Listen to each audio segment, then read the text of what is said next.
and our pool noodles. Yes. So we're just going to wait. Get rid of them. Nope, until we get some folks on here. And then we'll go from there. And we're not bad at 7:03, and usually people aren't used to us being on time. That's a good thing. Mm-hmm. So we're just going to hang out for a few minutes. Like it. Ooh, there's one person. Oh, that's probably me. Oh, look at my hair sticking straight up right there. Look at my hair. Let me just fix that. And we are live, so they'll be able to see that. That's okay. They'll be able to see that. So. And there's, see the delay? That is hilarious.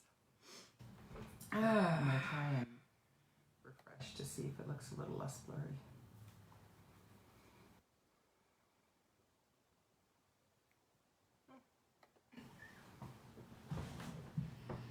Well, hello, Miss Heather. And see, just like that, people pop People up. start coming. Hey, Ann.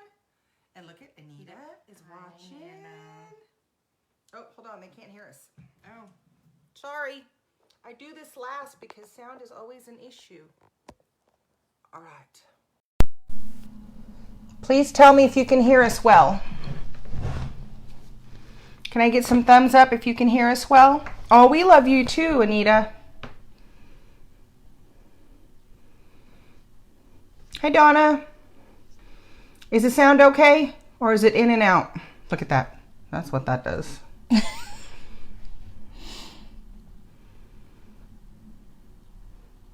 Okay, so thumbs up means sound is good and we're not fading in and out.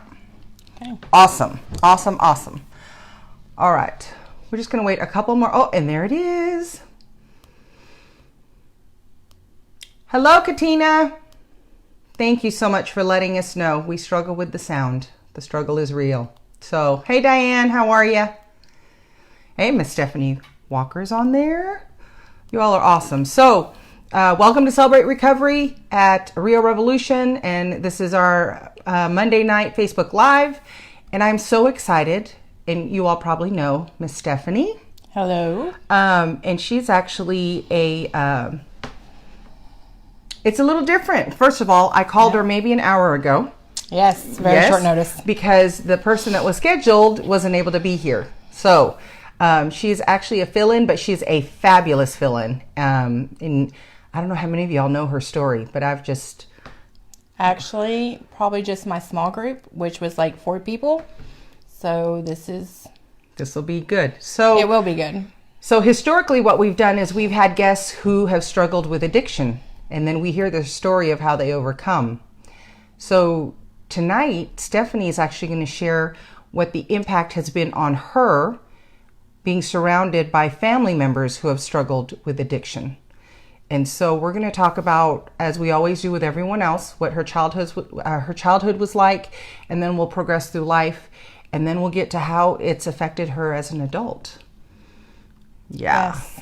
Yeah. So... for everyone out there that's watching, thank you so much for joining us. So we might as well just get to it. So let's talk about your childhood. Let's start at the beginning. Where were you born? Are you from here? I am from here, born in Blount County, and grew up in Walland until I was about 4 years old, and then we moved to New York. So earlier you had told me something pretty significant had happened when you were 3. I was 3. I had just turned 3, and my mom was lost in addiction. And she would just leave us with random people who she considered friends. And one of her friends sexually assaulted me. And because of that, she lost custody of us, and my grandmother adopted us. Okay, so when you say us, how many were there? There was me and my 2 older brothers. Okay, and so for as long as you remember, was your mom always in active addiction? Did you ever know her to not be in active addiction when you were a child? Not that I can remember, honestly. No? Not until my teen years. Really? Okay, so y'all moved to New York. No, Granny got you first. Granny got us first.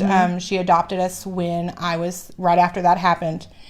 And we lived with her up until... Hold on one second. Okay. Brennan, you're saying you can't hear us? How about everybody else? Can everybody else hear us? Oh, now I can't. Oh, so it was you. Technical difficulties. Okay, so I apologize. So go ahead. So right before I turned 5 years old, my mom had left us. You know, of course, Granny adopted us. She left, and my mom did, and we moved to New York. She stayed there for a year. Mm-hmm. She went and got her a job. She had met somebody that she was in a relationship with, and she came back that summer, and my grandmother let her have us. And we moved to New York that summer with her right before I turned 5 years old. And so what was it like in New York? That's like culture shock. Big time. When we first got there, we were in Staten Island. And then my mom said that she did not like it and she needed more of a country life. So we moved to what New York considers upstate New York. Little town. It was rather country-like. It was kind of like here. Only difference is you had toll bridges. Were the folks nice? Do you even remember that? They were. They were, except for in the city. You get outside the city and you're okay. Inside the city, they can be kind of rude. So how old were you at this point? When we moved there, I was 4 going on 5. And so what was your childhood like there? I don't remember. So your mama, she got married, right? She did. She got married the Christmas after we moved there to a man that she had been in a relationship with for about a year. And I can remember a short period before then of being happy. And then I remember my grandparents coming up because my grandfather actually married them. Because I even have pictures, you know, us all standing in front of the Christmas tree on the wedding day. And it seemed to me like the minute that they said I do, that I learned that the boogeyman was not somebody that lived in your closet or under your bed. He was the man that lived in the bedroom down the hallway and was married to your mother. Because for 8 years, while she was lost in her addiction and worried about herself and things going on in her own life, she was not worried about her children or what was happening to them. So when she got married, was she still active in her addiction and the man was okay with that? I don't know. Like, I don't remember my mom being any other way. I don't remember her acting any differently. I don't remember her treating us any differently. I remember a lot of her being absent a lot. Like her not being there, or if she was there, she wasn't focused on us. It seemed more like she was worried about either her marriage with him, because there was a lot of fighting between the two of them. I remember one night there was a fight so bad, literally she picked up a toolbox and threw it at him, and then any tools that fell out, they went flying also, and anybody that was in the crosshair got hit. So she was more worried about herself than she was anybody else. So your stepfather was abusing you. And it seemed to me like it was almost nightly. There wasn't many times that he did not come into my room. There wasn't many times that I could walk around the corner into an empty room or one I thought was empty and feel safe, because it seemed like he was right behind me. Where were the boys? Were they aware? I think Steve, which is the oldest one, he's 4 years older. I think he had an idea of something going on, but he was struggling with a lot of his own issues at that time. Mental health issues. We didn't find out until later that he was bipolar, and he didn't know how to handle that. He had issues of his own, and he had a lot of anger issues. But I think he had an idea. He just didn't know the extent of it. I can't really remember about Andrew that much or what he was doing. I know there was a lot of times that Steve was beat by Millen. That was our stepdad. I know there was a lot of times that Steve was physically assaulted. And to me, it just seems like Andrew was just there. But I honestly don't remember. So, and I know you've said that you don't remember a lot about your childhood, but let's talk about what you do remember. What was it like growing up in that environment as far as constantly, walking around being fearful in your own home? Did you ever have friends over? I never had friends over. Not until I was a teenager and we moved back here. When we lived in New York, I always went to my friend's house. I never felt safe bringing friends over. We had friends that lived nearby that would come over during the day and we would hang out, but we never hung out in the house because I was afraid that what was happening to me might happen to them. And what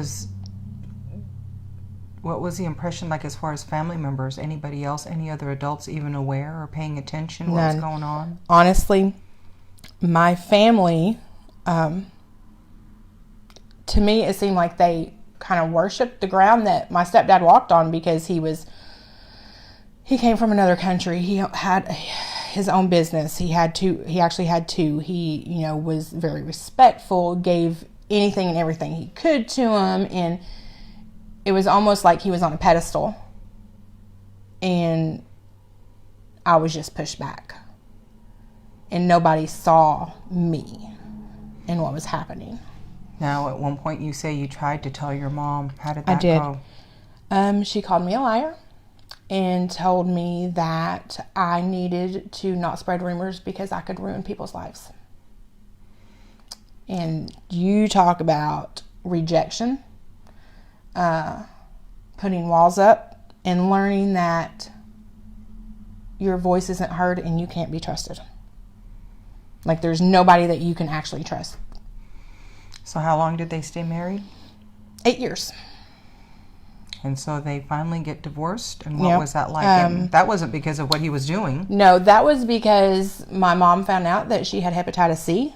And this was in 1993, so there wasn't really a cure or a medicine at that time for it. She called it her death sentence. She said that we were moving back to Tennessee. And up until this point, she was still in active addiction? As far as I know, yes, she was. And they said it was due to, the heroin use, because that's what she was. She was a heroin addict. She contracted hepatitis C. She got, like I said, her death sentence. She said, okay, I'm moving back to Tennessee. They get divorced. And I'm thinking, freedom. Right. I'm okay. Nobody can hurt me anymore. I can finally live. And how old were you then? I was 13. Wow. You had to. It was between the age of 12 and 13. It was like that summer. I was very excited. And you all moved back here? We moved back here. And then what was life like here? Mom was clean. She stayed clean for a while. We actually had a house. My grandparents lived upstairs. We lived, and then Mom and my brothers lived downstairs in the basement. I didn't discover that there was a problem until all of a sudden we get word that we're losing our house. And then that's when I find out that Mom's back in addiction. That's when I really figured out, Mom's a drug addict, because we lost everything. We lost our house. We lost our sense of security. What happened to her death sentence? She started getting some treatments. It's called interferon A. It was a trial. She was basically a guinea pig. And once she found out that she had a chance to live, that's when she started using it. Really? Yes. And so how did that affect you? Well, when I was 14, she introduced me to her drug dealer to try to get free drugs, because she was hoping that he would take me in place of her having to pay. So she was trying to pimp you out? Yes. And how old were you? I was 14. And so what happened? He was honest with me. He told me what she was doing, and he made me a promise then and there that he would never hurt me. He would never make me do anything, and that he would do everything he could to protect me. Wow. It was a shock, especially coming from somebody who did what he did. He sold heroin and he sold cocaine, and I felt like he was my saving grace then. Is that not wild? That someone who's dealing drugs is going to be your saving grace? Yeah. I felt like somebody was literally sent down to protect me. And it was him at that time. Because no one else, huh? No, nobody else had. And I feel like had she sent me or introduced me to somebody else, it wouldn't have ended up the same way. Right. Not with the people that she was associated with. And so, how long did your mama live? She died 4 days after her 36th birthday. And how old were you? I was 15. So, what was it like at 15 to lose your mama?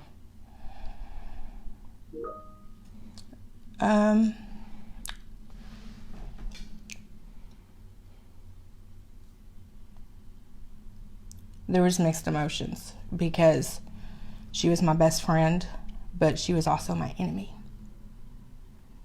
I loved her, but I hated her. So I hated to see her go, but I also felt relief. One, because she wasn't suffering anymore.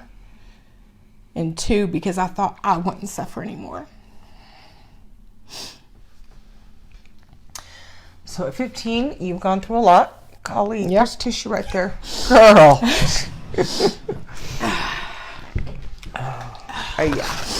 No point wearing makeup around here. Nope. So at 15, you've been through a lot. Yeah. And for the most part, you really didn't have a childhood. No. Okay, so share with us, what kind of person were you at 15? I mean, how did you feel about yourself? How did you feel about life? I had no self-worth at all. Like, it was shot. I had trust issues. I couldn't even trust people in my family. I always felt insecure. I didn't have many friends. And the ones I did have were more, the friends that I wanted to go get high with or go drink with. So you dabbled as a teenager. Yes. And before my mom passed away, she gave us free reign. I mean, she would leave on the weekends so we could have the house and party. Wow. And at this time, at this point, my oldest brother, he was already in active addiction. He was drinking. He was wrapped up in, his life, his anger issues, and like I said, he was bipolar at this point. There was talk of borderline schizophrenia because he went unmedicated, and then you add, all the drugs to it.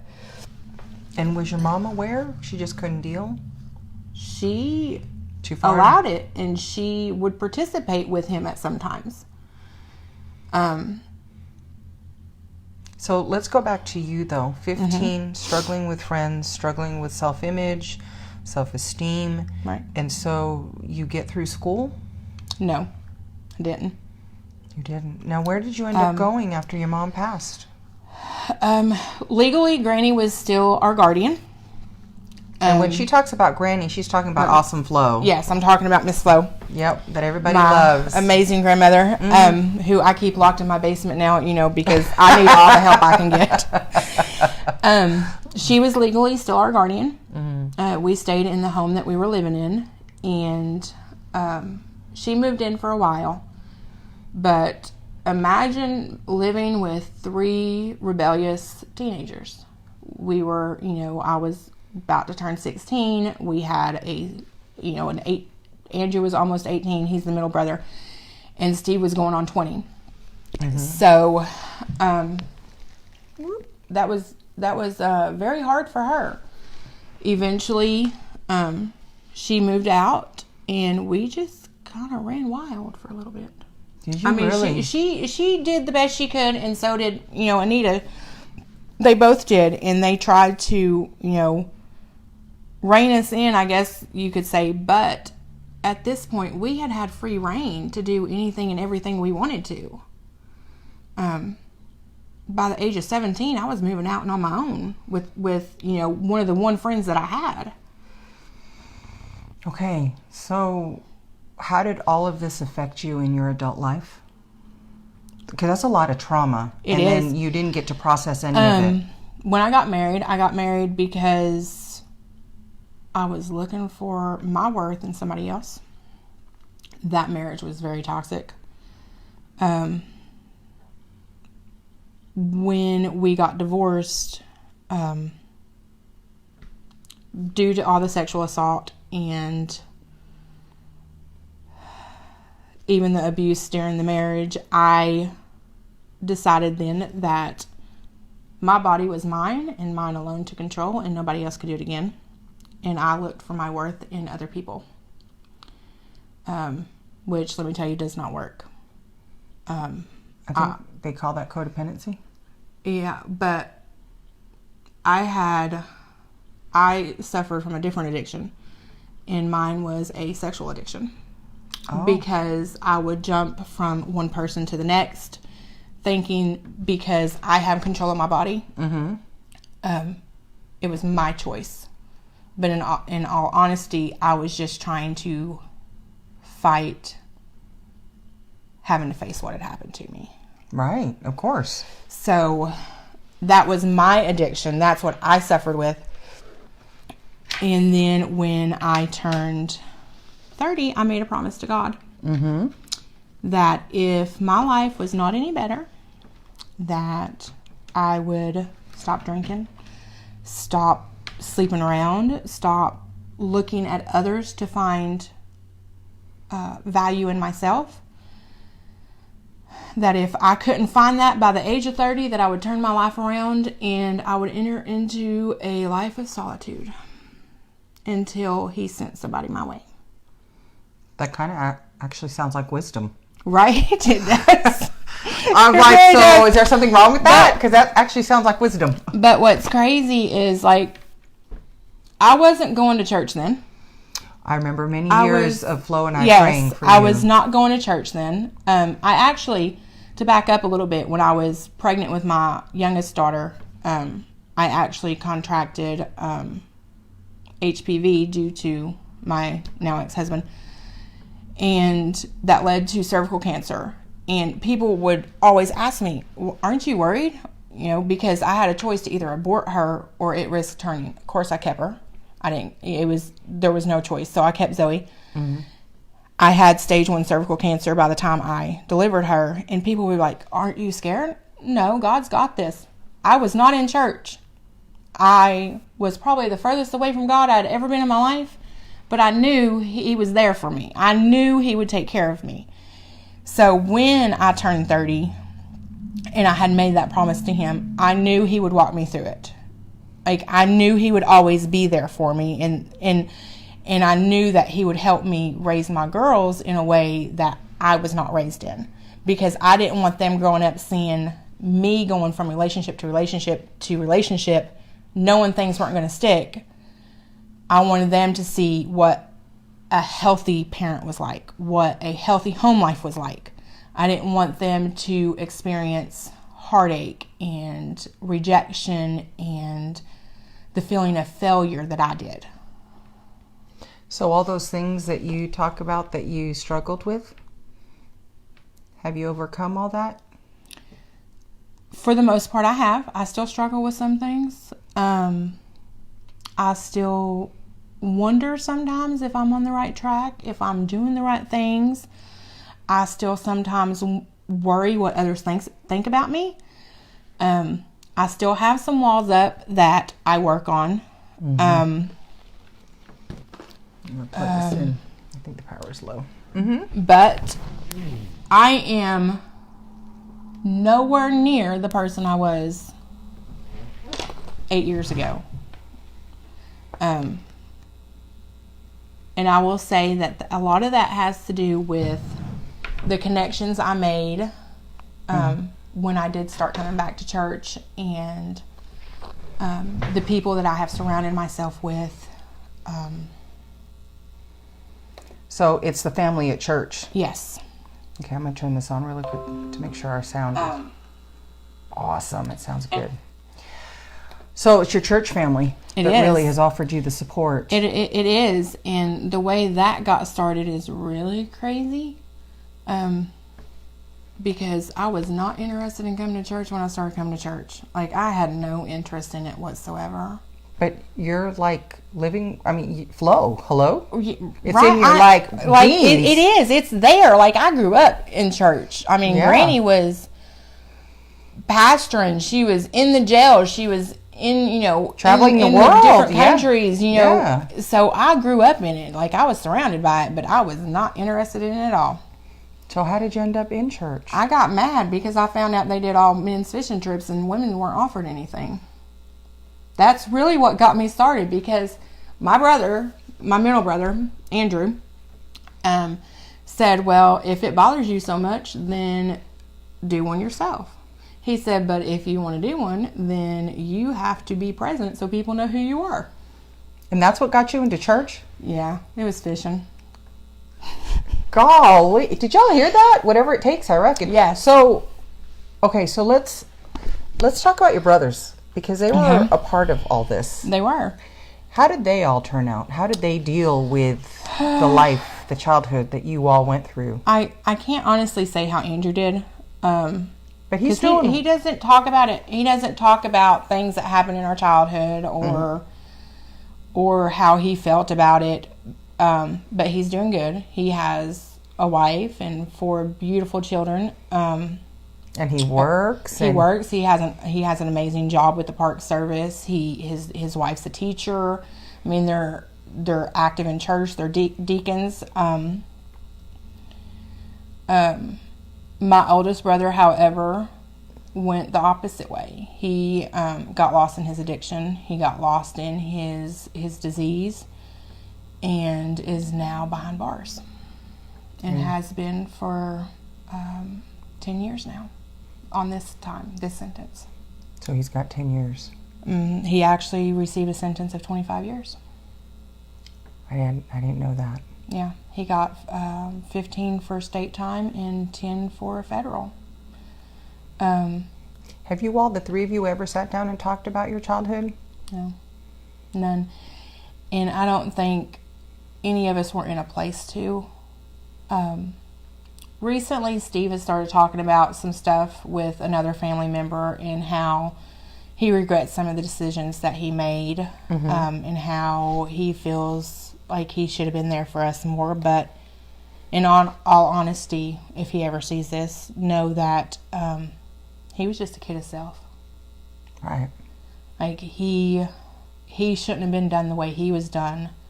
He shouldn't have been led to live the life that he was. I know we all have a choice to make. But I also feel that sometimes when that certain drug or stronghold grabs a hold of you, that sometimes it's just too strong and you can't get away from it. Especially if you're not given the tools to know how to get away from it. Yeah. And that's something we were never given. I mean, even though we had Granny, we really didn't have her until, we were teenagers, really. Right. So by that point, Steve was already gone. So there are probably other kids out there that are going through similar things, or even adults that have lived a similar life. If there's anything that you could say to them, is there anything that you would want? Don't lose hope. Do not lose hope, because that is one of the only things that you can hold on. I mean, that was something I struggled with, is feeling hopeless. There's people out there to help. Reach out. Don't give up. Find your support system, and don't be too prideful in leaning into them and asking for help. When I was growing up, this topic of abuse, this type of abuse, was taboo. People didn't want to talk about it. Nowadays, I feel like, well, first and foremost, I feel like it is more prevalent than I ever imagined. But I'd like to believe that our culture, our society has changed enough that children are educated enough or knowledgeable enough to know that they have a voice. Because I believe when I was growing up, We didn't. we didn't have a voice. Mm-mm. It wasn't talked about. No. And I agree with you because, I know my mom suffered from it too. I know she did because she had mentioned it before with us, but, it's not something that's talked about. Yeah. It's not something that families want to face or say that, this happened to my kid or, I wasn't paying it. Because sometimes I think parents think, well, I wasn't paying attention enough to see what happened, and so they don't speak about it. And it needs to be. Well, and I was just going to say, if you happen to be a parent and you're aware or you've been aware and you're struggling with guilt or shame, I'd encourage you, please join us, at Celebrate Recovery on Tuesdays and Thursdays. There are several of us that are knowledgeable, and we're not here to judge. We just want to offer support. But you also deserve an opportunity to process that and to release it, because that isn't your fault. No, it's not. It's not. And I don't blame my mom at all for what happened to me. There are still, there were times where I struggled with things with her, but I do not blame her. I blame her addiction. I blame the drugs that she put into her system because I know my mom was not the drug. Right. Amen. Amen.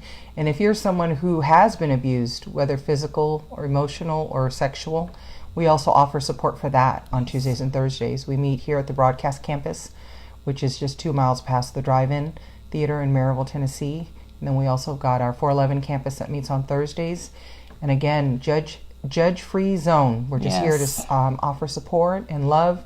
And so if there's anyone that wants to talk to you because they've had a family member who was in active addiction and they're struggling, she's there on Tuesdays and fixing to be there on Thursdays.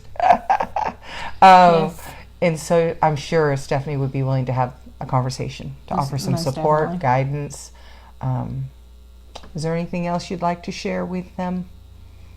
I would like to say thank you, because if y'all know Stephanie, she is so I'll just sit in the back and I don't need to speak. No one needs to see me. I'm very much out of my comfort zone right now. So for her to be sitting front row under the lights, this is a big deal for her, man. You're stepping outside your comfort zone. But big time. But I believe this to be true, and I always say this about recovery. Our recovery isn't just about ourselves. Our stories are not just about us. Our stories are meant to be shared so that God can be glorified in the work that He's done, right? Yes. Through us and in us. And so that's what Facebook Live is about, is sharing those stories to show that there is hope, that all things are possible through Him. Amen? Amen to that. All right. Well, with that being said, we're going to call it a night, guys. We just want to say thank you for joining us. Hopefully we'll see you tomorrow night. Celebrate Recovery. Meal at 6. Yes, thank you. Free I'm glad meal one at of us knows what's going on. 7. Free meal at 6, large group at 7, and then we will have our awesome share groups at 8. And then if you're not able to make it on Tuesdays, we have it going on down at 411 on Thursdays. And man, it's been amazing. Yes? Yes. Yes. So anyways, we will see you there. Good night, guys.